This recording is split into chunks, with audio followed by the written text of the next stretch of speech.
Oui.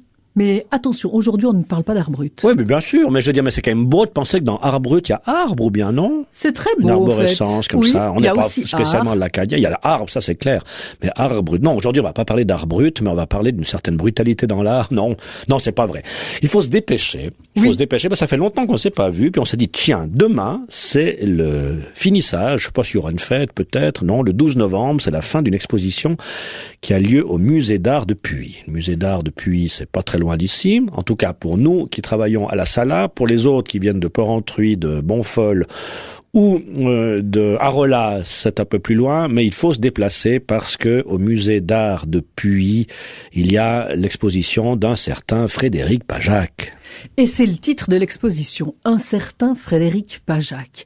Une exposition qu'il faut se dépêcher d'aller voir, effectivement, parce qu'en fait, elle est magnifique. Pajac est attiré par le dessin, il est fasciné par le dessin, il aime ce moyen d'expression et ça on le voit, on le sent dans cette exposition. Le dessin a une place de maître. En fait, Pajac dessine depuis tout petit, mais au fond un peu comme nous tous.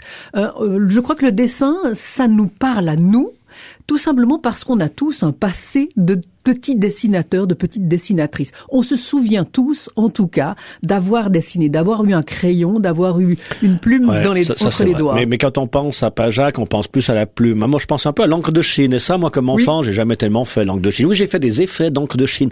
On prenait de l'aluminium, qu'on repoussait, on mettait de l'encre de Chine, et puis ça donnait l'impression d'avoir des bronzes médiévaux, des choses comme ça. Mais d'avoir dessiné l'encre de Chine, moi, je me souviens pas tellement bien. Ça faisait tellement de grosses taches. Détrompez-vous. Je suis de la génération Prismalo, moi. Néocolor. Mais détrompez-vous, Pajac aime aussi le crayon. Vous savez, celui qu'on dit le crayon à papier, le crayon mine de plomb. Le HB. Le HB, oui, exactement. Eh bien, lui, il aime énormément le crayon. Il y a énormément d'encre, comme vous dites, mais il y a aussi des crayons, des dessins à la mine de plomb. Alors moi, je pense au Pajac qu'on voit comme dessinateur, souvent publié dans la presse, et que c'est noir, très noir. Voilà.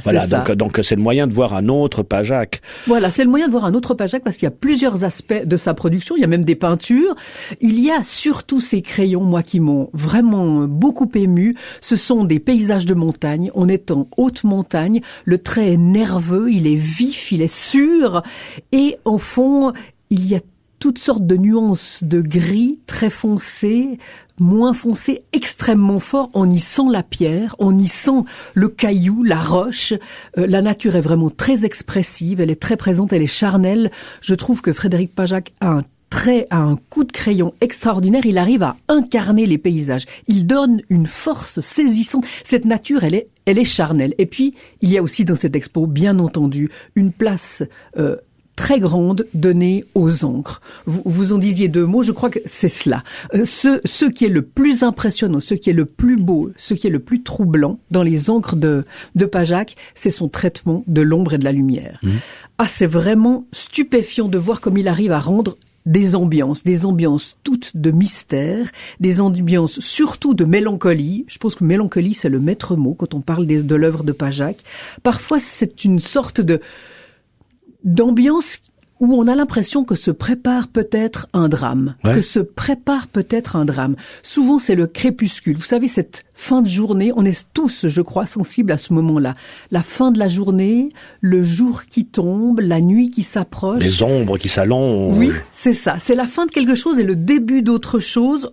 Avec Pajac, on est soit dans la nature, soit on est dans la rue, parce qu'il aime les scènes de nature, il aime aussi les scènes urbaines. Et au fond, il y a quelque chose qui est très présent et qui nous trouble, qui nous fait vibrer. Par exemple, il y a des scènes de nature magnifiques, des paysages, on est au bord d'une rivière, au bord d'un fleuve. C'est marrant parce qu'on dirait des gravures des fois. Mais oui, on dirait des gravures tant le travail est minutieux. Des arbres bordent la rivière, il y a au centre de la composition un saule pleureur, toutes les branches, toutes les feuilles sont extraordinairement détaillées, méticuleusement détaillées, et puis ces feuilles, ce sont comme des petites taches blanches, des taches blanches de lumière. Et ce même arbre crée une ombre dans l'eau du fleuve. Et nous voici entraînés dans des noirs profonds. C'est l'abysse du noir. Vraiment, Pajac joue avec maestria, avec le noir et le blanc, avec le contraste. Un contraste franc, un contraste très marqué. Évidemment, il est très net entre ces deux valeurs, noir-blanc. Et puis, il joue aussi avec différentes techniques. Vous voyez, pour créer différentes ombres, parfois fortes, parfois moins fortes. Il faut assurer. Voilà. C'est là qu'il y a le côté gravure. C'est ça. Hein, exactement. Il hachure, il strie successivement, il superpose parfois. Et puis, dans l'exposition à Puyi, on voit un extrait du film qui le présente et on le voit travailler. Ça, c'est toujours très intéressant de regarder quelqu'un travailler. Et là, Pajac, on le voit, il travaille très vite, à la hâte, comme s'il se faisait embarquer lui-même dans son œuvre. Il parle d'ailleurs du fait qu'il est pris toujours par il est plongé plutôt dans un état hypnotique. Il dit qu'il est presque inconscient, cet état, qu'il est propice au surgissement. Moi, j'ai l'impression qu'il cherche le vertige. Bref, cette exposition est troublante, surtout si l'on aime le dessin.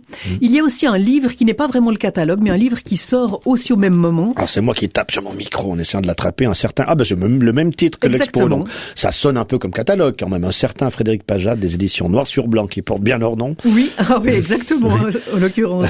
Et en fait, c'est un ouvrage très original. C'est un très très long, un très très long dialogue, ou plutôt une interview de Frédéric Pajac, et on voit qu'il se livre jamais dans le cabotinage, toujours dans beaucoup de pudeur, beaucoup d'émotion. Il raconte sa vie, il raconte beaucoup de ses blessures profondes et intimes, à commencer par la mort brutale de son père lorsqu'il avait 10 ans. Et d'ailleurs, il dit, je le cite, « Pour moi, mon père est toujours là, je l'entends, je lui parle. À l'époque, je racontais à mes camarades de classe qu'il avait fait semblant de mourir, qu'il vivait encore dans un autre pays. » Donc tension entre la solitude, mais qui se raconte tellement qu'elle en devient une amitié, quoi. Oui, je crois au fond que ces deux mots, solitude et amitié, ce sont des maîtres mots dans la vie de Frédéric Pajac. Il oscille entre la solitude et entre l'amitié, il aime et il souffre aussi peut-être de cette amitié, de cette solitude, mais heureusement... Est-ce qu'on dit quelque chose dans cette exposition du Pajac écrivain? Parce qu'en fait, vous nous le présentez comme un dessinateur, mais j'ai l'impression que Pajac, c'est l'homme des livres. C'est aussi l'homme des livres. Dans cette exposition, on met le doigt sur l'œuvre, sur le dessin, sur la peinture. Mais il est vrai que c'est ce qu'il a inventé, Pajac. C'est ça qui est extraordinaire chez lui, c'est que ces livres mêlent et assemblent, réconcilient, forment une alliance entre l'écriture et la figure. Je crois qu'il n'y a pas d'illustration, il n'y a pas du tout d'idée de l'un des médiums qui sert l'autre. Je crois que c'est une alliance entre ces deux, c'est ça sa grande force. Mais nous dit le carton d'exposition, ici l'auteur reconnu fait place à l'artiste, le dessin loin du texte, s'envisage comme un médium puissant et indépendant. Les dessins sont exposés pour ceux qu'ils sont, et c'est déjà énorme. Oui. Et puis, je terminerai tout simplement en citant Pajac. Je trouve que cette phrase est très belle. Voilà ce qu'il dit. « Je pense à la beauté fugitive du monde, à son temps compté, et je pense aux souvenirs qui s'éteignent. » C'est beau. Magnifique. Alors on a tout raté au musée d'art de Puyi, les visites commentées qui avaient les premiers samedis du mois, samedi passé par exemple la dernière, les visites lunch où on pouvait même grignoter sur place, les soirées au musée avec des regards croisés d'autres artistes, les visites pour les familles, les ateliers créatifs, les scolaires, tous ces grandes opérations de médiation que font les musées aujourd'hui. On a tout raté, mais il nous reste 2 jours, il nous reste maintenant et puis demain 12 novembre pour un certain Pajac. Vous tapez P-A-J-A-K si vous n'avez jamais vu aucun de ses dessins, c'est un style qu'on reconnaîtra partout, même à l'aventure des kiosques parfois, puisqu'il a travaillé pour la presse également. Il est eh bien voilà, il est écrivain, dessinateur, éditeur, l'auteur d'une 30aine de livres, mais là, Pajac comme dessinateur et pas seulement comme illustrateur, narrateur de ses propres œuvres reliées. Merci. À bientôt. Lucienne.